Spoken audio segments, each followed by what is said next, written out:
بسم اللہ الرحمن الرحیم۔ کھجور کا شربت پئیں، گرمی بھگائیں، مردانہ زنانہ بیماریوں کا کامیاب علاج۔ معدہ، جگر، مثانے کی گرمی، دل و دماغ کی حدت، خواتین اور مردوں کی پوشیدہ بیماریوں، ہاتھ پاؤں کی جلن، معدے کی تیزابیت اور اعصابی طاقت کے لیے کھجور کا شربت حیرت انگیز چیز ہے۔ پکی ہوئی 3 نرم کھجوریں لے کر رات کو 1 گلاس پانی میں بھگو دیں۔ صبح ان کھجوروں کو اس پانی میں اچھی طرح ہاتھوں سے مل لیں کہ کھجوروں کے ریشے پانی میں حل ہو جائیں۔ گٹھلیاں نکال دیں۔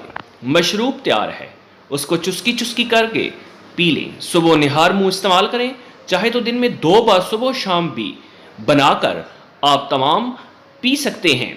نوٹ: روزانہ تازہ بنا کر استعمال کریں، کیونکہ 12 گھنٹوں بعد اس میں خمیر پیدا ہو جاتا ہے۔